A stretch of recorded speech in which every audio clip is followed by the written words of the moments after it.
Acho que você não tem que se preocupar em ser igual a ninguém, porque a ideia é exatamente que seja diferente.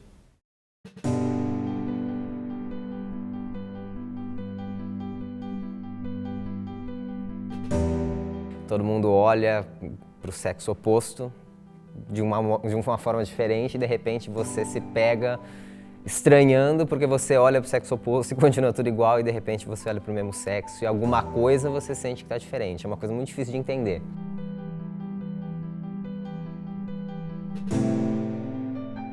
Isso não aconteceu numa certa idade, acho que desde sempre eu soube disso. A partir de um certo momento eu comecei a perceber que eu era assim. As lembranças que eu tenho de infância já começam com essa sensação. Mesmo antes de pintar qualquer tipo de atração sexual, eu já sentia que eu era diferente, eu já não entrava em brincadeira de luta, não jogava futebol, não era um menino dentro dos padrões. Então, assim, não jogava bola, mas jogava basquete. Então, o esporte era uma coisa resolvida. Então, acabava não transparecendo nada e nem para mim, principalmente. Eu brincava de boneca, tudo conforme tem que ser, mas as minhas Barbies ficavam uma com a outra e eu não gostava de brincar com o Ken, é verdade. Os homens sempre me chamaram a atenção desde pequeno, tipo Rocky Balboa. O filme do Rocky Balboa era uma coisa que sempre me fascinava, então brincava de boneca. Eu tinha atração por personagens de história em quadrinhos, por super-heróis, por heróis de televisão, esse tipo de personagem, mas eu não sabia exatamente o que era isso. A princípio eu sempre brinquei de boneca, sempre tive amiguinhas. Nunca me excluí assim por isso, né? Por me sentir diferente nesse quesito. Eu nunca tive problema em lidar com isso. Era uma sensação de estranheza, mas que não me causava um mal-estar. Desde que eu me conheço por gente, assim, eu sempre fui uma criança gay clichê, assim, né? Eu lembro, como criança, eu já pensava num modo assim, por que eu não poderia viver como mulher? Mesmo tendo nascido, digamos, menino. A minha percepção ela foi acontecendo quando eu comecei a observar o homem, quando eu sentia um pouco da sensualidade masculina. Eu falava, gente, mas eu tô achando essa menina bonita demais pra ser normal. E aí eu falei pra minha amiga, olha, eu acho que eu tô afim de uma menina. Eu olhava e falava, poxa, que cara bonito, mas eu não tinha percebido que era um interesse, assim, sexual. Nessa coisa do ginásio, dos amigos e tal, eu nunca desejei os meus amigos, eu nunca pensei nessa coisa de desejar, mas eu me sentia excitado, eu não sabia explicar exatamente o que é isso. Eu estudava em colégio só de homem e aí eu comecei a achar graça nos garotos da minha classe. E aí eu comecei a ficar melhor amigo dos meninos, mesmo sem jogar futebol, mesmo sem ser o estereótipo deles ali. Eu queria seduzir aqueles caras. Eu queria, se o máximo que me era permitido era tê-los como amigo, então eu quero eles como amigos. Todos eles. Eu sempre pensei que o natural da vida seria crescer, casar e ter filhos. Só que não é bem assim que a coisa acontece. Quando eu comecei a perceber que eu não ia conseguir fugir, foi bem complicado porque aí de fato eu comecei a querer fugir.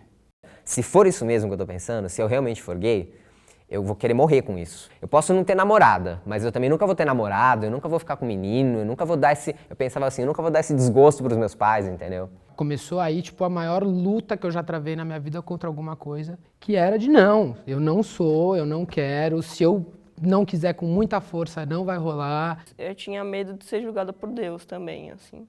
E pela minha mãe, pelo meu pai e tal, acho que mais pela minha mãe. O ser homossexual é uma coisa que você é ensinado também desde criança de que é a pior coisa que pode te acontecer. Seus coleguinhas de sala, se eles têm que te xingar, a primeira coisa que eles te xingam é de viadinho, é de gayzinho, de qualquer coisa do tipo. Então você vai absorvendo aquilo ao longo dos anos e aquilo se torna a coisa mais absurdamente negativa que pode acontecer. De repente, quando você percebe que pode começar a acontecer, é um medo. Porque, né, a referência que eu tinha de gay não era o que eu sou hoje, o que os meus amigos são hoje, o que eu enxergo como gays hoje em dia, assim. Era esse carro alegórico ainda. Eu não queria ser como tal pessoa, eu não queria agir de tal maneira, não queria ter esse trejeito ou ser desse jeito, mesmo sabendo o que eu era. Eu tinha algumas imagens de estereótipo muito fortes, eu tive algumas imagens muito fortes na minha infância, mas isso nunca demarcou para mim, ser gay é isso. Imagina em 1980 e alguma coisa, 88, sendo uma cidade de 25 mil habitantes, E você não tem nenhuma referência, nenhum amigo, fala, não, aquele cara ali ou aquela pessoa ali vai te, sabe, ela é parecida comigo. Essa falta de modelo, de referência, acaba deixando a gente descrente. Eu custei a acreditar muito tempo. Os estereótipos existem, claro, mas as pessoas são completamente diferentes. Eu tinha medo de me aproximar de alguma dessas pessoas. Eu odiava a Cássia Eller, porque ela, de certa forma, me lembrava as coisas que eu imaginava, entendeu? Então, tipo, era duro pra mim, entendeu? Também comecei a ter amigos gays e ver como eles estavam bem, como eles viviam bem. Assim, eu precisava ter um role model, eu precisava ter exemplos de gente que estava bem para poder saber, dá para ser. Se ele é gay, eu também posso ser, porque ele é igual a mim. Ele gosta das mesmas coisas, ele se veste como eu me visto, ele faz as mesmas coisas que eu faço, nós temos os mesmos amigos, então eu acho que é esse o caminho. Eu lembro de um momento de um cara virar para mim e falar, isso é uma fase, vai passar. E aquilo ser extremamente reconfortante para mim, né? Porque era alguém que estava me dando uma pista. Aí eu fui reparando o quanto isso era diferente quando eles começaram a me mostrar que era diferente. Quando os meninos começaram a mostrar que eu não era igual a eles e que isso incomodava a eles muito mais do que a mim. Mas eu já me achava tão não igual a eles em tantas coisas. Gostar de menina era só uma delas. Todo dia eu chegava no meu colégio e eu sabia que eu ia passar por uma tortura psicológica. Todo dia. Eu chegava, as pessoas me olhavam, as pessoas falavam e faziam comentários e xingavam, não sei o quê, e eu todo dia tinha que passar por aquilo. Não tinha com quem conversar.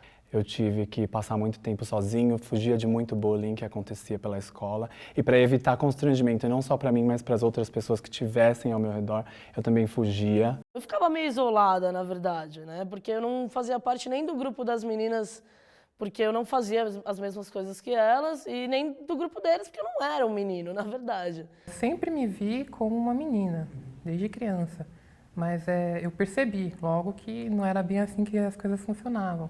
Eu tinha muito medo do que ia acontecer. Eu queria que alguém tivesse chegado naquele momento e me dito, tudo bem, André, vai dar certo, você pode escolher o que você quiser. Eu acho que não tem problema algum, você vive a tua vida diferente do modelo que teu pai implantou, enfim. Eu não queria esconder essa parte da minha vida de ninguém.